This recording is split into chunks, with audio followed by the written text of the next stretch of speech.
Puntahan naman natin mga kapatid ang mga balita sa lalawigan. Patuloy pa rin ang investigasyon o patuloy pa rin iniimbestigahan ng mga pulis ang banggaan ng isang modern jeep at tricycle na nangyari po dyan sa Kalumpit, Bulacan kung saan 2 patay at 20 naman ang sugatan. Hanggang kahapon, naiwan pa sa lugar ng aksidente ang 2 sasakyan habang gumugulong pa rin ang investigasyon. Ayon sa Kalumpit Police, maaaring nag-overtake ang modern jeepney kaya naaksidente ito.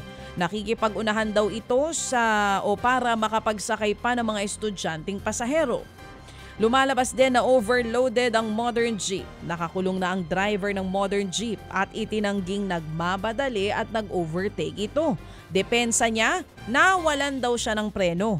Nahaharap siya sa reklamong multiple physical injury, serious physical injury at 2 counts ng homicide. Nangako naman ng tulong ang kooperatiba sa mga pasahero ng modern jeepney. Arestado naman po ang 28 dayuhan sa hinihinalang maliit na Pogo Hub dyan sa Silang, Cavite. 22 sa mga dayuhan ang Chinese habang 6 ang mula sa Myanmar. Ang tingin ng PAO, cryptocurrency scam ang ginagawa ng mga dayuhan sa lugar. May mga bagong paraan na rin daw ngayon ang mga maliliit na Pogo para hindi kaagad sila mahuli. Kabilang dyan ang paggamit ng mga laptop at pocket wifi para mas mahirap ma-detect ang malakas na paggamit ng internet. Ilalagay muna sa kustodiya ng PAOK ang mga dayuhan bago sila ipa-deport sa pinanggalingang bansa. Sa Baguio City mga kapatid, 5 ang sugatan matapos araruhin ng taxi ang mga estudyante. Sa kuha nga ng CCTV, kitang tumatawid lamang sa General Luna Street ang mga biktima ng biglang sumulpot ang humaharurot na taxi. Aray ko po. Naku, oo, antindi, ang bilis masyado nung sasakyan. Sa lakas nga po ng pagbangga mga kapatid, tumila po ng mga estudyanteng biktima. Nagdire-diretsyon taxi hanggang sa masagi ang isa pang motor at taxi.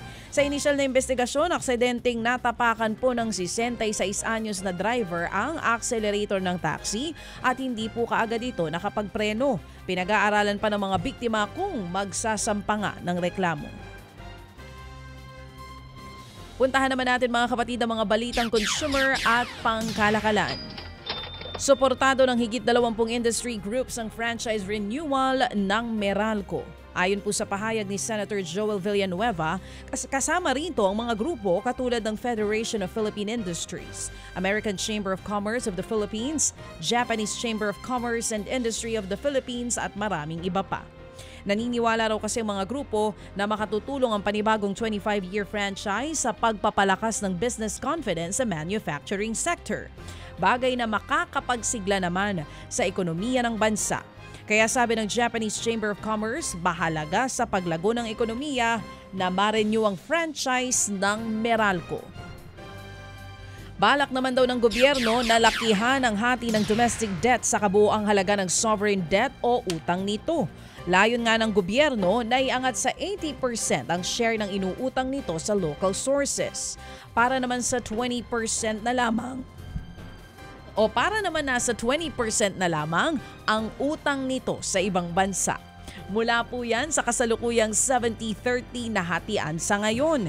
Ito ay para mabawasan daw ang banta ng taas-baba ng foreign exchange market sa state financing, lalo't bahagyang mahina ang piso kontra US dollar. Pagmumultahin na po ang mga motoristang dadaan sa mga expressway nang walang RFID simula sa Marso. Ayon sa Toll Regulatory Board or TRB, 1,000 hanggang 5,000 piso ang multa depende sa dami ng offense. Noong Oktubre nga po ng isang taon, dapat ito ipatutupad pero ipinagpaliban ng Department of Transportation para may ayos muna ang kanilang mga operasyon. Hindi naman daw muna pagmumultahin ang mga motoristang hindi sapat ang load sa RFID wallet. Base kasi sa memo na inilabas noon ng TRB, hanggang 2,500 pesos ang multa sa mga kulang ang laman ng RFID wallet.